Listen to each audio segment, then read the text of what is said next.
Welcome back to Fandom Frontline, everyone. Tonight we're going full warp into Star Trek Strange New Worlds Season 3. A season that, in my opinion, continues to demonstrate why Strange New Worlds has raised the bar for what modern Trek can be. I've titled tonight's stream at Warp Speed to Fun, and that's not just a catchy phrase, it's really how the season felt. It was ambitious, heartfelt, scary, funny, tragic, and above all, entertaining.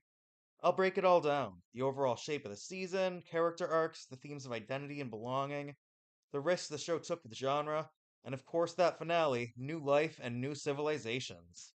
And this is a live stream, so I want to hear from you. Drop your thoughts in the chat, and I'll try to pause between sections to read your takes and response. So let's make this a proper Starfleet senior officers meeting. So let's zoom out. What made season 3 work? For me, a notable strength of the show continued to be that balance between episodic adventure and serialized storytelling.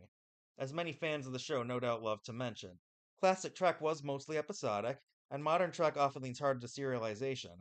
And while I can appreciate either one, Strange New Worlds proves you can have both. Each week gave us a full, satisfying adventure, whether it was the documentary structure of What is Starfleet, or the survival thriller Terrarium. But those adventures always tied back to ongoing arcs, such as Batel's infection, Spock's inner conflict, or the mystery of the Vesda. The season also wasn't afraid of tonal whiplash, and I do mean that as a compliment. One week we're in a tense horror story in Shuttle to Kenfori, the next week we're in the playful comedy of A Space Adventure Hour. Did every experiment land perfectly? No, but the variety did keep the season alive. What about you guys? Did you like the tonal variety, or do you prefer Trek when it sticks to one mood? Because I really loved it. As for character arcs, one obviously has to start with Pike. Throughout the series, he's been defined by his knowledge of his own fate. This year expanded on that by being about leadership and sacrifice, and that was embodied through his relationship with Marie Batel. From the two-part season premiere of Hegemony Part 2 to the Gorn invasion made Batel's infection a central arc of the season. The threat hung over the entire season, and what made it really powerful was how personal it was. It wasn't about faceless danger, but about someone Pike loved, and the finale paid it off in heartbreaking fashion. Patel became a symbol of what it means to serve, to accept risk and embody duty, even when it cost everything. It gave Pike an emotional vulnerability we don't often see in Starfleet captains. Did Patel's storyline land for you guys? Did it feel earned, or did it feel like the show was leaning too hard on tragedy at the end of the season there? Again, I really enjoyed it. Meanwhile, Spock's arc has always been about reconciling his two halves, Vulcan and human, logic and emotion. In season 3, that tension moved further from subplot to centerpiece. Early episodes leaned on the love triangle drama, which and some might find that repetitive, but the seeds really paid off later. By the time we reached 4.5 Vulcans in the finale, Spock's choices weren't just about romance, they were about identity. It was about owning that he isn't just one thing, and that embracing excuse me, and that embracing both sides is strength, not weakness. Chapel, meanwhile, has had her strongest arc yet.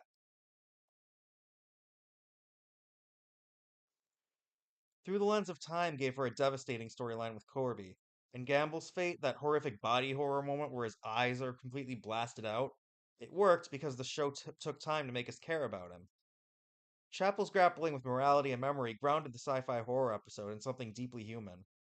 Please let me know who your guys' MVP this season was, because for me, Spock and Chapel were definitely among them.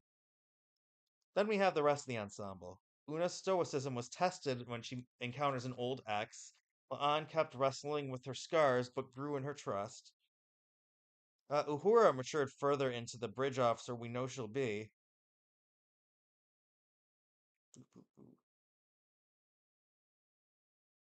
And then Ortega ended up being more than comic relief like she's often used, because in Terrarium, she finally faced trauma and overcame it in classic Trek fashion.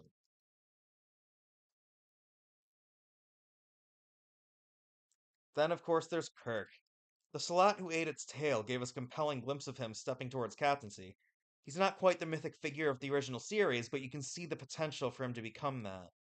The same goes for Scotty, who's gradually being woven into the ensemble, and that's the magic of season 3. Everyone mattered. Nobody was left in the background, and everyone got an episode devoted to them. So let's talk themes. This season was obsessed with identity and belonging. The Gorn storyline being a clear example of it. Are they monsters or are they something more? That mirrored Batel's infection, Spock's duality, Chapel's moral questions. Identity wasn't abstract, it was embodied in the characters. We also had destiny versus choice, because we know where Pike, Spock, and Uhura are going to end up, and that makes their arcs bittersweet.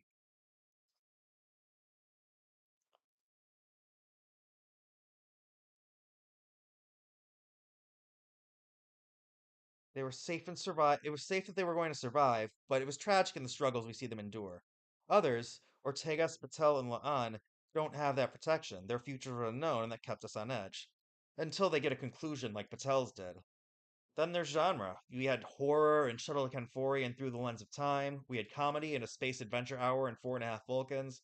We had survivalist drama in Terrarium, mythic allegory and The Salat Who Ate Its Tail in the season finale. Star Trek has always experimented, but rarely with this much range in a single season. Did you guys enjoy the horror most, the comedy, or just straight sci-fi adventure? Let's also talk pacing. The premiere with the Gorn invasion was urgent and gripping. The middle episode slowed down with genre experiments.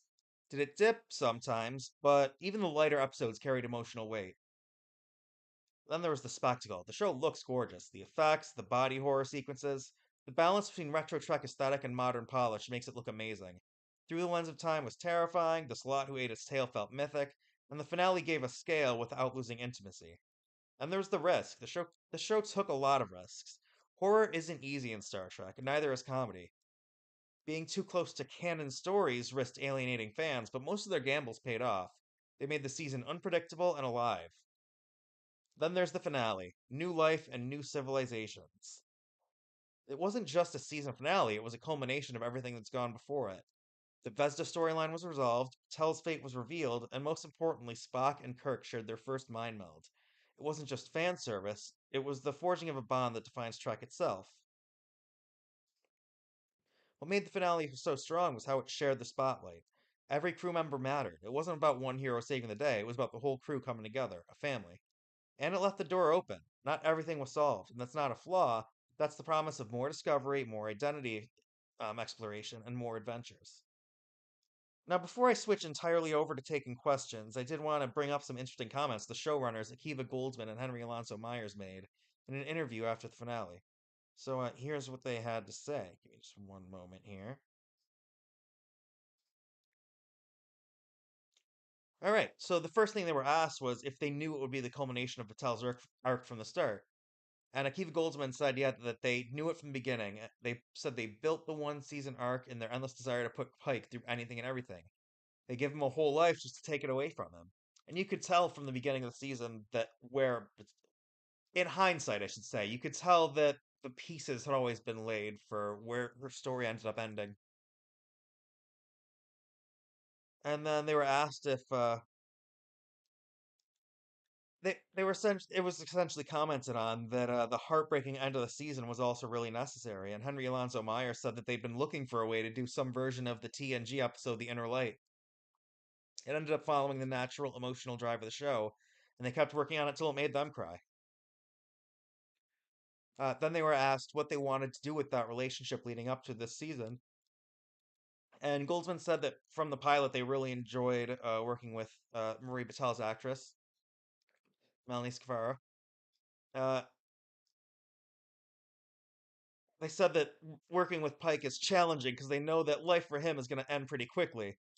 So, in a way to give him experiences that were deep and lasting, they essentially used the inner light trick, giving him true love and a whole life in that brief moment.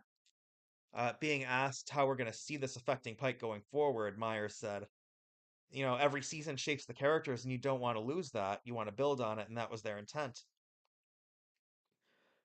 Then Myers went on to say, like, that if, in terms of him being different, it's not like he's going to be endlessly sad, because they try to keep it an optimistic show. He said they try to look at the brave brightness of the future. The Pike is a person who knows what he thinks will be the end of his life, and yet he faces it and lives in the moment and tries to enjoy the things that are in front of him. And they'll continue to do that. And then Goldsman and Myers were asked about why we finally had the mind meld and the call me Jim moment between Spock and Kirk, and how they wanted to showcase the building of that trust, given where we know how where that relationship goes. And Goldsman said that, they always say that these two characters don't know who they're going to be. They only know who they are today. And there's a distance between who they are today and who they're eventually going to be in the original series. And that's the job of these writers, is to start marching towards who they'll become, but also still keep it authentic for the characters and delightful for the audience. Then they were asked about Spock and La'an starting out casual but developing into something more. Because of course La'an isn't in the original series, so we do wonder what became of her and her relationship with Spock. Meyer said their relationship's going to continue into the next season. Probably more mature, but still casual. It's not the same as Pike and Patel. They're two adults who are making the world more enjoyable for themselves, and how do they live with that? Goldsman said they do care very deeply about each other, and everything we saw will continue. Expressing a bunch of things about themselves that they'll continue to explore throughout the next season. And then they were asked about Chapel and Corby in terms of where they are in terms of having a sense of what the future holds for them as a couple and as individuals at the end of the finale. And so what Myers wanted to do is show off what a smart and interesting individual Chapel is, and that she made smart choices, and she didn't just date a terrible guy like his brief impression from the original series might make it seem. And a kind of understanding why she would go down the path with him and then eventually without him. And, Goldsman said they made a real choice in terms of, Chapel, you can tell, has kind of a complicated dating history. And they think the whole thing has really elevated Chapel as a character. The interviewer for TV Insider also asked how Mbenga is going to be doing after his encounter with the Vesda as Gamble. Meyer said it's been really hard for him. He has layers, and they're always trying to find something new and surprising and different to reveal about him each season. Sometimes Akiva will come in and they'll be like, "Oh, what if we do this to him?" And then Goldsman will be like, "Oh, I feel terrible when I hear that. We should do that. We should absolutely do that." And then, kind of the most exciting thing is they were finally asked what they can tease about season four if we're going to meet any more original series characters. Goldsman said that they think season four is going to be their finest season so far, and that it's really firing on all cylinders. Maybe that it's the show's most confident season. And he didn't really want to say anything specific beyond that. Myers did add that it's been an incredible amount of fun, that every episode was fun and surprising for them, and, that's just a promise of what it was like to make it, and they feel like that's usually a good thing. The interviewer did also mention that there's a puppet episode coming next season in season four, so that's something to look forward to. It's Goldsman said it is sort of like the documentary episode "What Is Starfleet," where in the background of it there is still an actual Star Trek episode. So, puppet episode, something to look forward to. Then the interviewer asked if there's going to be any other big swing episodes like that. Even if they can't say what they are they going to have multiple like that in season four? And Myers just said, yes, yes, they will. The TV Insider's interviewer asked, obviously, they're building more and more towards the Enterprise we know of the original series, especially with what we saw in episodes 6 and 8, with the slide who ate its tail, and with Kirk and certain characters. And how are they going about balancing that and then focus on Strange New Worlds characters, especially those who won't be around in the future? And Goldsman just said, very carefully.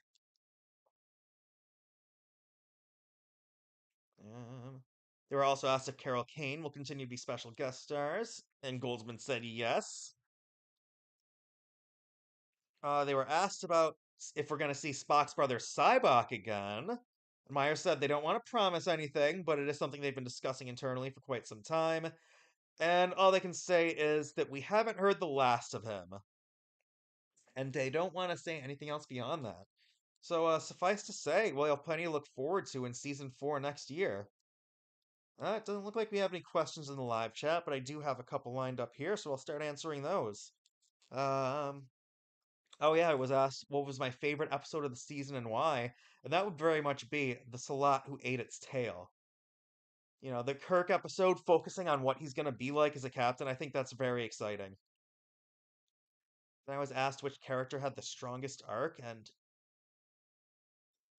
you know, I think maybe it's just because they saved the episode that focused on her till all the way at the end of the season, but Ortega's had a really strong arc, in terms of going from traumatized by her experiences with the Gorn all the way to becoming friends with one, and it was kind of heartbreaking how her episode ended.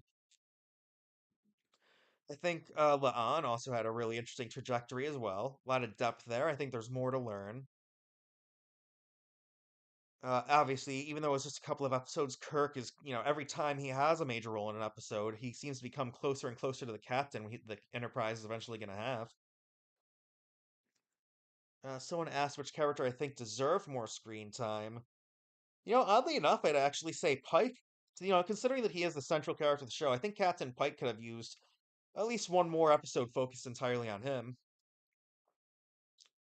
Someone asked if the season felt well paced or if there were parts that dragged, and I would say it was very well paced. The season, but by its very nature, it does jump around in different episodes, but it never felt like it got completely off track. Not even in like Four and a Half Vulcans or anything like that.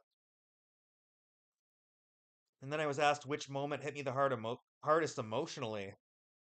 That one definitely had to be Terrarium. I actually thought the that for Ortegas to go through that and find such a close friendship with Gorn, only for the her to pass away right in front of her like that in such a sudden and tragic way, and watching Laan be the one to shoot her, it's heartbreaking. And I know Laan would never have intentionally done that if Ortegas had had the chance to stop her, but you kind of figured the show wasn't going to have a Gorn main cast member for the remainder of the show, but still heartbreaking how it had to turn out. Um, Oh, I'm asked which episode best represents what the show is at its core. And I actually think the slot who ate its tail really did that really well because I think Pike's little speech to Kirk about how empathy isn't conditional, it's either given or it isn't. And those decisions that Kirk had to make, that's everything Trek is like, how do we make the best moral decision in the moment? How do we figure out what is the right thing to do at any given moment? And it's not easy, and that's what Trek is. It's morality plays. Because figuring out the right thing in any situation isn't an easy thing, but it is an important thing. It really does show what humanity can be at its best. Let's see.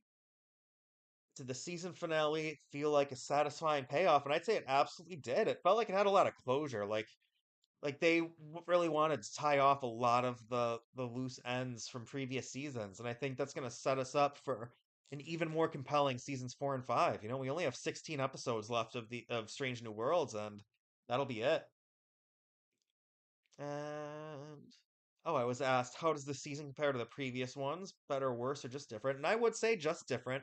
They've continued to kind of explore different things and just be really creative with different ideas for episodes, and I think that's really worked well in the show's favor.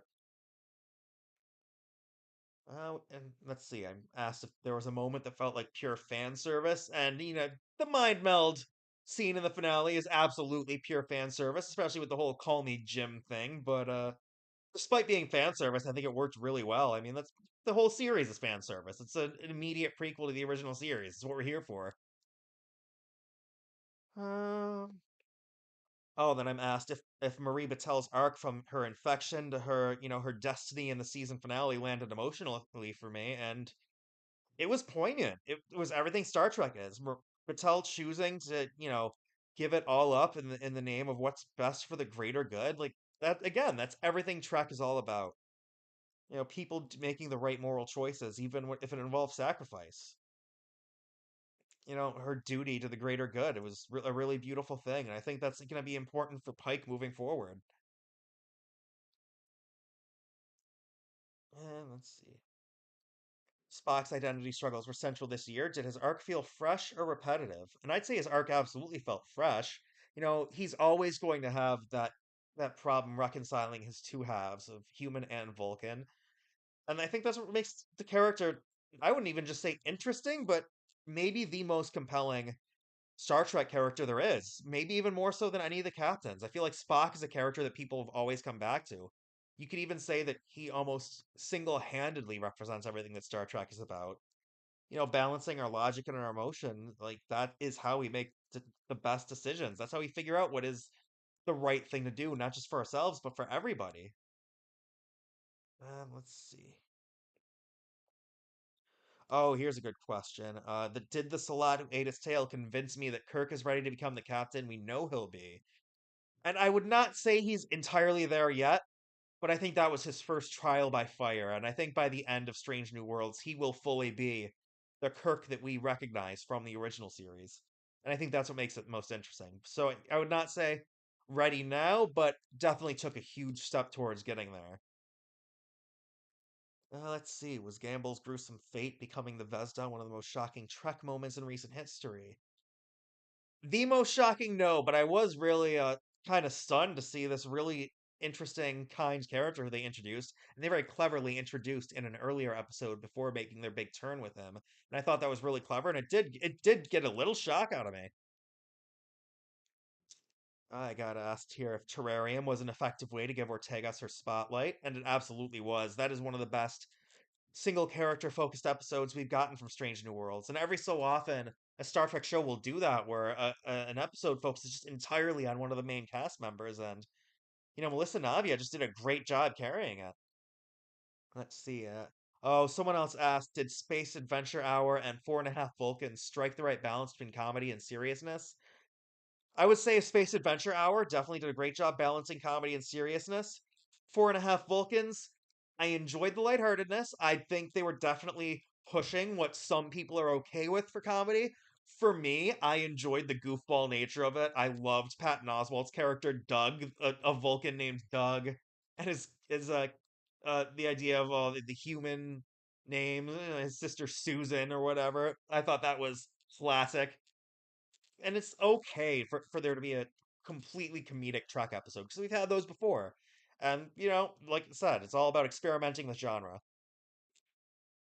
Oh, then I'm asked here, how well do I think the Vesda storyline tied the season together? And I actually think it was very clever how they created that story arc just to kind of be the main thing for this season. I think it was great. I think season long story arcs are always great for Trek. They work for it. And what they did with the Vesda, it was a good one. And the showrunners did claim that we're done with the Gorn and the Vesda for the rest of the series. So I'll see if that holds true. And if so, what does that mean the rest of the series will focus on? Again, there's only 16 episodes left. Oh, then I got asked the show's use of horror this season, like in Shuttle to Kenfori and Through the Lens of Time, felt true to Trek or pushed the boundaries too far. I definitely would not say too far because Trek has leaned pretty hard in those directions on occasion. Again, I do think there's going to be people that don't like it, but that's okay because it's important to take risks telling any story, especially something that's gone on as long as Star Trek has. Um, oh, I got asked funniest moment, and again, almost like it's not even close. Doug the Vulcan and his entire exchange with Spock, I was dying. I know that not everyone likes that episode, and you know, everyone's entitled to opinion, but come on, it's be willing to have a little fun. Like, are you against fun? It's okay to be silly. Four and a Half Vulcans is hilarious, and if the comedy doesn't work for you, that's fine. But I had a big grin on my face the whole time. Oh, here's a nice silly question I got asked: which uniform color I would want to wear? And suffice to say, definitely not red. I feel like I want to live, so I will not be wearing a red shirt. Uh, Command just seems dangerous, so no gold for me. I would almost want to be a science officer. Maybe it's a little safer. I feel like the science officers on the Enterprise always tend to get into some really serious crises, so maybe not. But I'm a big nerd. I'm sure I'm not the only Trek fan who would be into the science side of things. So that would be my answer. Oh, here's a fun one. Who would I want to grab a drink with at the bar? Pike, Ortegas, or Scotty? Oh, I feel like I would pick each of them for different reasons. But between Pike, Ortegas, and Scotty, I think I'd have to go Ortegas. Pike being close second, but Ortegas. Pike is a great guy. He seems like he'd be great to hang out with, but Ortegas even more so. Plus, like, I'd ask Ortegas on a date, and she's definitely the kind of person that even if she said no, she'd just be an awesome person to hang out with and have that drink and talk about life. Because she seems like just a fun, fascinating character in person.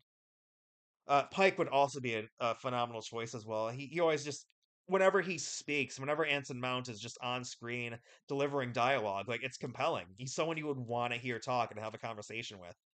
So Pike and Ortegas, most underrated character this season. Ooh, who was underrated this season? I feel like people didn't really appreciate Patel that much until the finale, so I would call that underrated.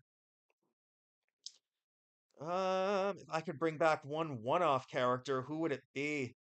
I wouldn't mind seeing them play with Trelane again for one more episode, but I can also see how that might, risk violating canon too much. Um, which character do I trust the most in a crisis? That's a good question. That would definitely be Pike. I feel like he always manages to keep his cool. Trek definitely has a good history of captains who are great at, demonstrating grace under pressure and doing well in a crisis. Um, oh, what's my favorite Starfleet catchphrase? Hit it, engage, make it so, punch it. I will say, I will always enjoy Picard's make it so, or, any of those.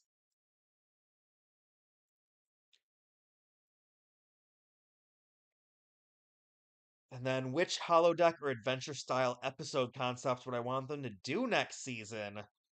Ooh, that's a tough one. I love what they did with kind of the 1960s TV show setting, very meta. So if I were to see them do another one,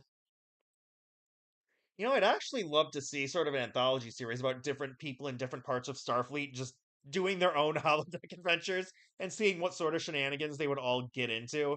So yeah, that would be my choice.